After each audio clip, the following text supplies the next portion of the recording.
channel Pak Gundul Gundil, YouTuber paling gembel. Subscribe-nya minim. Begini bro, kali ini saya akan bercerita tentang Tuhan yang Maha Kuasa, Maha Besar, Maha Segalanya, Maha Segalanya.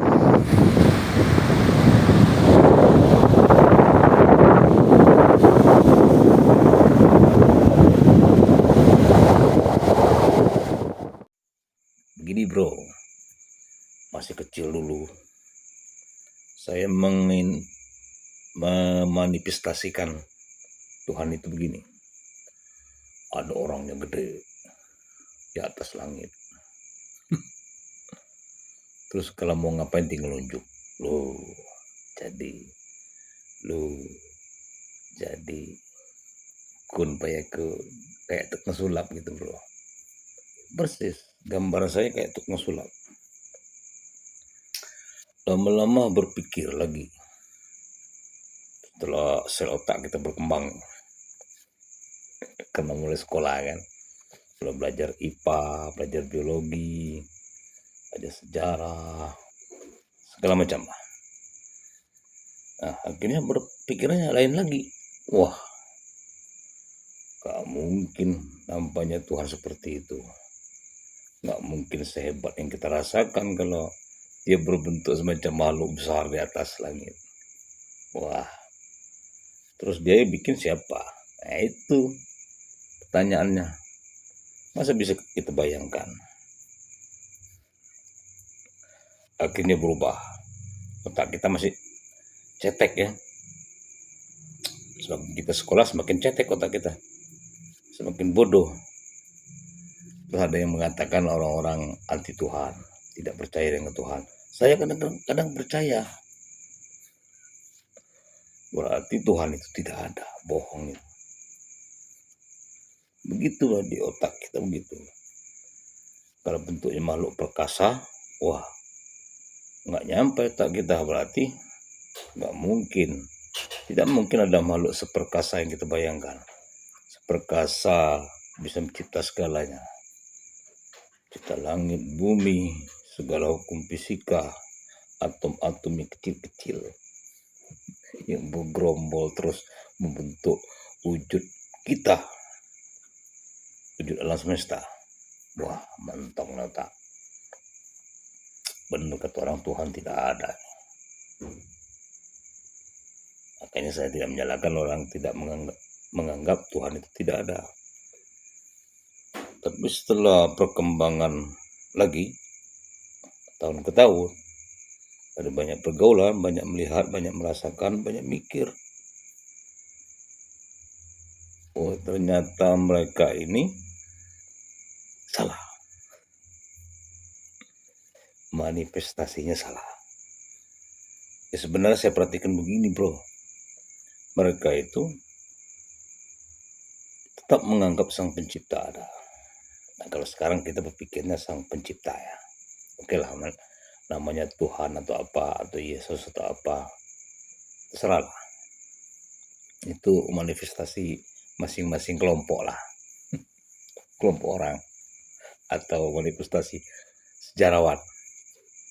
Atau tokoh masyarakat. Tokoh kemanusiaan. Nah. Akhirnya begini bro. Saya pikir itu hanya perbedaan saja. Perbedaan cara memanifestasikan, memikirkan, membayangkan sang kuasa saja. Ada yang beranggapan segala sesuatu terjadi di dunia ini terjadi begitu saja. Tapi mereka mengakui bahwa ada energi yang membentuk alam semesta, membentuk kehidupan dari sangat terkecil. Dan mereka mengakui itu. Mereka mengakui hubungan sebab akibat. Nah sebenarnya kalau saya menganggap mereka itu bukan tidak mengakui ada Tuhan, tapi manifestasinya beda, bentuk perwujudannya beda. Nah kalau saya, kalian yang beragama, Mungkin kita dituntun oleh kitab-kitab yang selama ini kita anggap kitab suci. Kalau saya Islam, saya menganggap kitab suci Al-Quran adalah tuntunan saya. Nah, begini bro, otak kita kan tidak mungkin berpikir sehebat apa atau menelusuri proses terjadinya alam semesta, proses terjadinya kehidupan, tidak mungkin.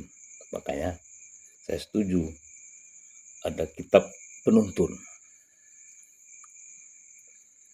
agar terarah itu bro, dan gampang dipahami. Kitab-kitab kehidupan agar hidup ini benar bro, maksudnya agar peradaban ini berjalan sebagai mestinya, tidak liar bro. Kalau binatang kan liar bro, kemana-mana telanjang. Kalau kita kan ada peradaban, pakai baju, semua karena peradaban bro. Jadi bagi saya Tuhan itu adalah sebuah proses, sebuah energi yang sangat hebat. Saya katakan hebat. Kenapa? Karena otak saya tidak mampu detail memikirkannya, tidak mampu mengurainya. Bagaimana terjadinya oksigen yang kita isap, bagaimana terjadinya air, bagaimana terjadinya manusia, binatang-binatang. Ini alam pikiran kita. Ya memang ada para ilmuwan yang kehidupannya tahun ke tahun sepanjang hidupnya meneliti semua proses kehidupan. Tapi tidak seberapa banyak bro. Nah, kalau mereka bisa meneliti semuanya, ya mungkin manusia bisa membuat makhluk hidup atau muter balik bumi yang tadinya matahari berputar dari timur ke barat, putar balik sekali-kali gitu kan. Karena mereka ilmunya tinggi, tapi nampaknya nggak nyampe bro.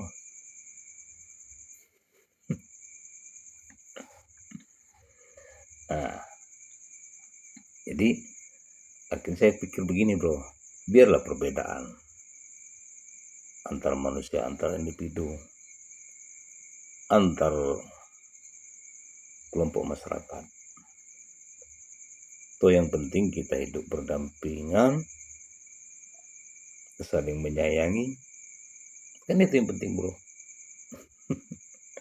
Agar kehidupan ini bisa kita nikmati. Begini bro, manusia itu kan tercipta sebagai makhluk yang punya nafsu, punya keinginan, complicated.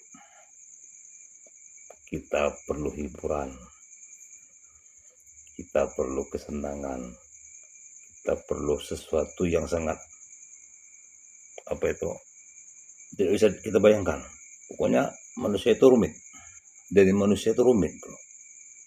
Kalau jadi monyet ya nggak rumit, sederhana. Maka resiko lu jadi manusia harus menyesuaikan diri di peradaban, ya kan? Peradaban itu kan berjalan dinamis. Jadi kalau kita tidak mengikuti diri dari peradaban, mungkin tergilas kita.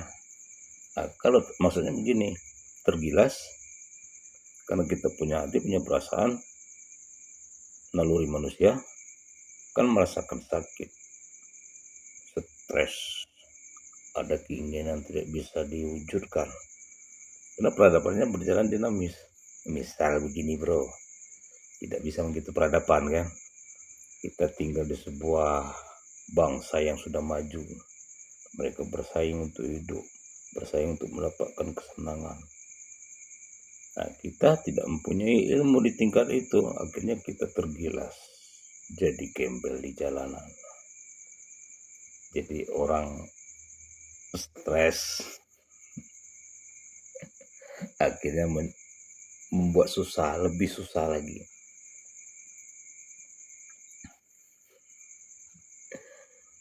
Nah, maksud saya begini tadi bro, balik ke masalah Tuhan tadi. Ya sudahlah, Tuhan itu untuk kita pahami saja, ya kan? Kita pahami bahwa sang dasar yang menciptakan kehidupan ini ada. Nah, setelah itu kita ikuti peradaban, ikuti aluran peradaban. Jangan terlalu melawan arus gitu loh bro. Melawan arus maksudnya begini bro. Karena sebuah peradaban itu ada masyarakat ya. Masyarakat itu ada aturan. Kalau kita melanggar aturan biasanya kita akan dapat sanksi. Sanksi yang dibuat berdasarkan kebersamaan ya, berupa hukum, undang-undang, segala macam lah.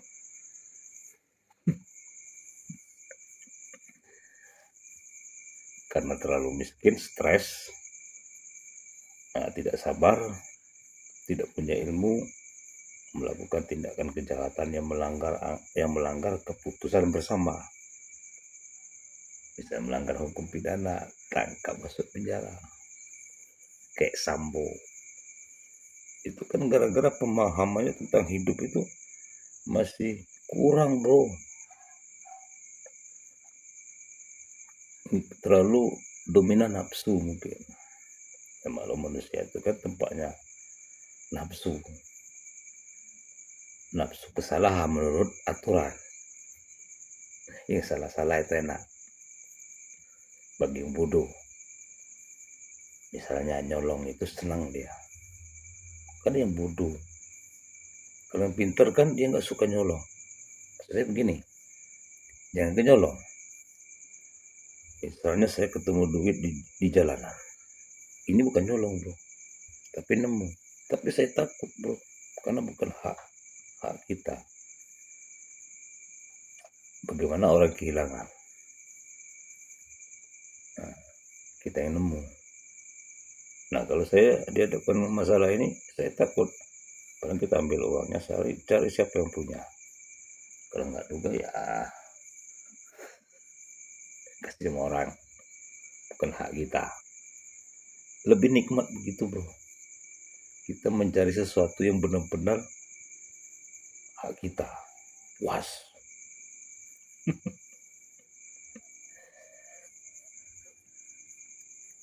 Jadi kita berusaha agar kita senang, orang lain senang. Bagaimana caranya? Kita sayangi orang, biar orang menyayangi kita. Kita sayang pada alam semesta, biar alam semesta sayang kepada kita. Sama-sama saling menyayangi.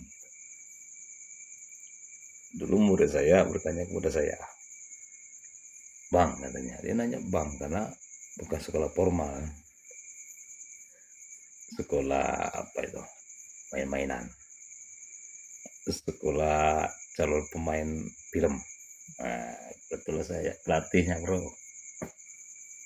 Maklum jelek-jelek begini kan pernah sekolah teater. Dia bertanya, sedang latihan acting, pertanyaannya nyimpang dari teknis dramaturgi. Kita kan belajar dramaturgi itu bagaimana acting yang baik.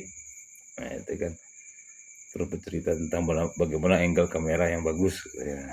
Dia berceritanya begini lain. Bang katanya, apa sih tujuan kita hidup ini? Saya bingung, langsung spontan. Hidup ini tidak banyak. Tujuan kita adalah mencinta dan menyayangi. Agar kita juga mendapat timbal baliknya. Itu saja saya jawab. Sampai sekarang masih ingat ya. Bagaimana kita menyayangi sebuah mekanisme hidup. Maksudnya begini, kita menyayangi aturan bersama. Misalnya aturan hukum, kita sayangi aturan hukum itu. Ada aturan keagamaan, spiritual. Kalau Al-Quran ada aturan di situ, kita sayangi aturan itu. Akan mendapat timbal baliknya. Kita menyayangi alam semesta agar alam semesta sayang kepada kita. Nggak banyak saya jawab. Tak spontan aja bro. Jadi bagi saya, bagi yang mengatakan Tuhan itu tidak ada, ya oke-oke saja, itu kan manifestasi dia balik Tuhan tadi ya, anggapan dia. Tapi sebenarnya mereka tetap mengakui. So begini, mereka tetap mengikuti arus peradaban. Selagi mereka itu mengikuti arus peradaban, tunduk kepada aturan peradaban, berarti mereka mengakui Tuhan itu ada. Hanya mungkin pengungkapannya beda. Nah, apalagi sama-sama mengakui ketuhanan, sama-sama mengakui Tuhan ada, bentuknya lain, namanya lain. Nggak usah dipermasalahkan, bro.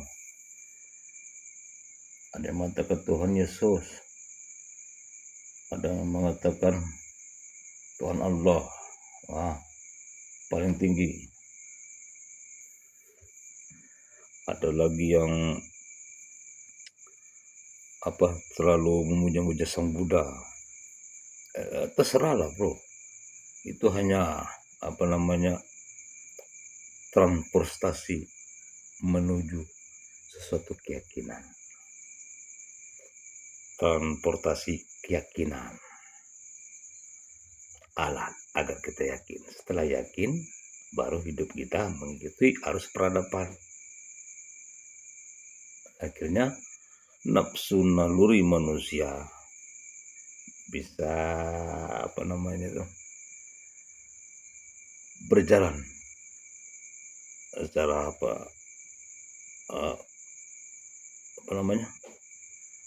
merupakan hati nurani. So ini dari mas saya, bro, manusia itu punya hati yang bersih, ya kan?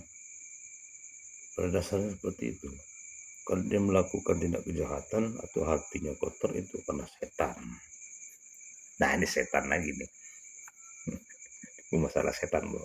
Bagi saya setan itu nafsu manifestasi untuk mengatakan nafsu perbuatan jahat saja. Perbuatan yang tidak terpuji itu manifestasi setan. Kalau perbuatan yang terpuji, yang baik, ya dimanifestasikan seperti malaikat.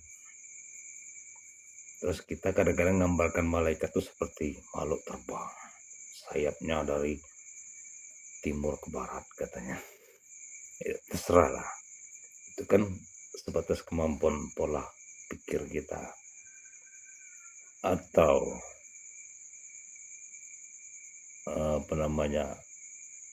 kita yakini karena ada suatu pengetahuan yang kita ketahui.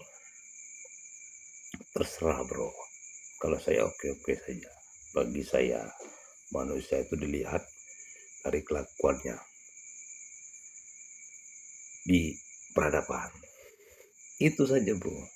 Sebatas mana manusia itu berguna bagi manusia lainnya.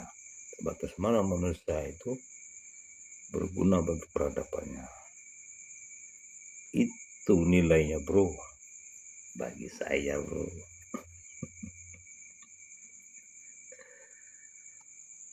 Terus bagaimana manusia-manusia yang suka merugikan? Ya udah, manusia-manusia yang selalu merugikan itu kan berarti kan melanggar aturan peradaban. Dia akan mendapat sanksi.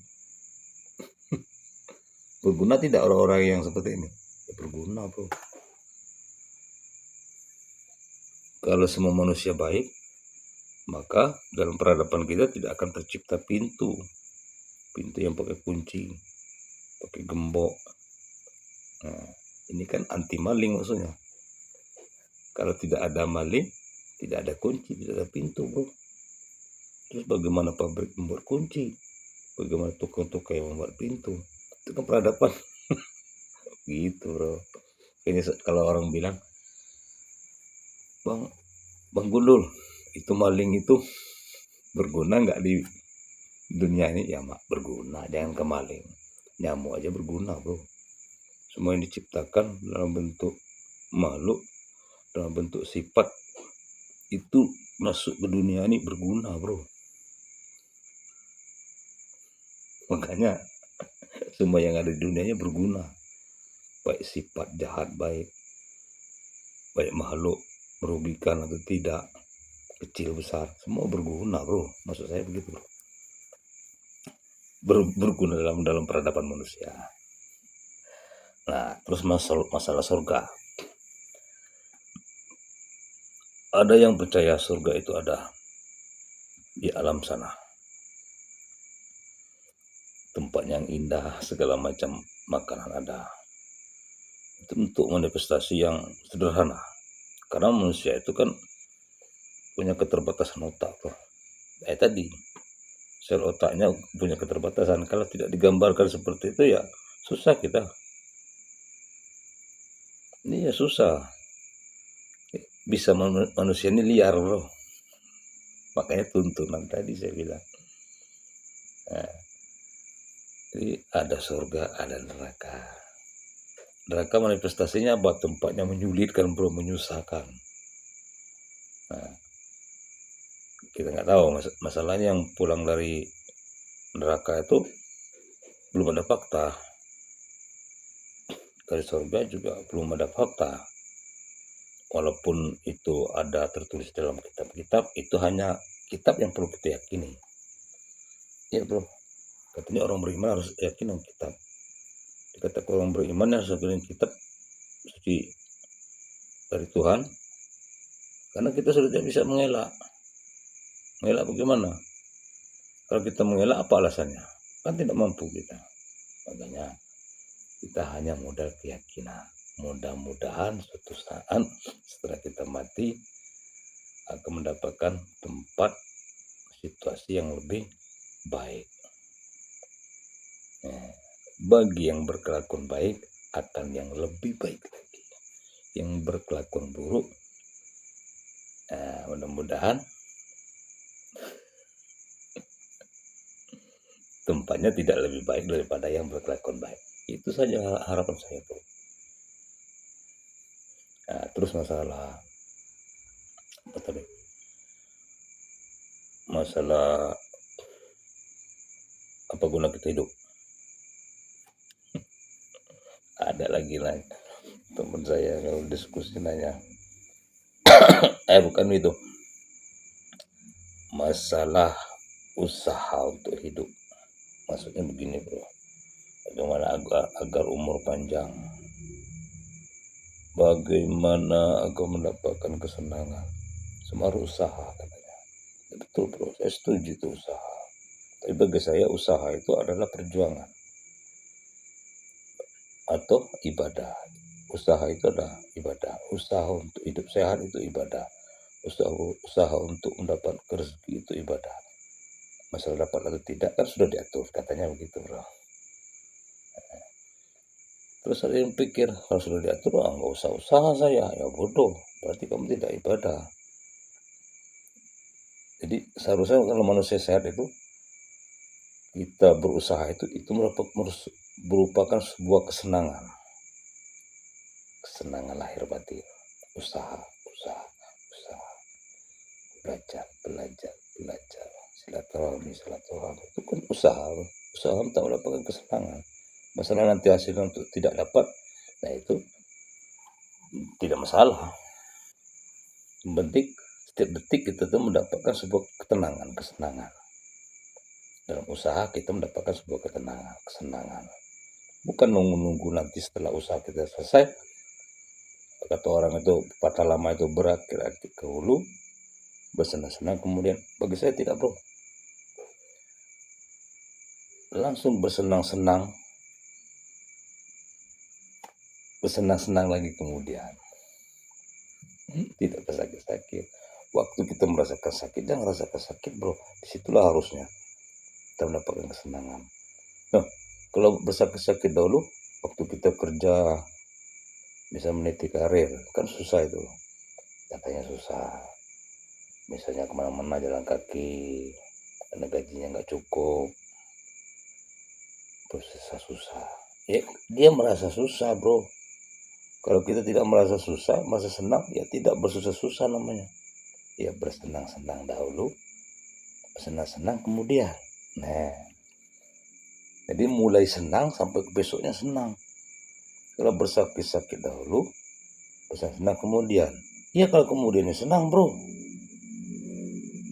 Nah, kalau awalnya sudah sakit-sakit, belum sampai senang, sudah mati duluan. Nggak sampai senangnya, sakit doang. kalau berakit-akit dulu, bersenang-senang, kemudian itu nggak masuk, bro.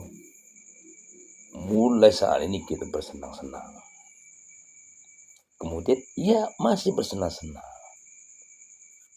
Kita sedang susah, penghasilan kurang, kita bersenang-senang, bro. Ya, kemudian kita berhasil mendapatkan keinginan, ya senang lagi, tetap senang, stabil, bro. Saya begitu, bro. Oke, bro, itu saja, bro. Ngomong sendiri saya, iseng, bro, duduk di dapur, masih bersama YouTuber gembel yang subscribe-nya nggak nambah-nambah. Kalau mau subscribe, terima kasih banyak. Pencet lonceng, terima kasih banyak. Pak Gundul Gundil.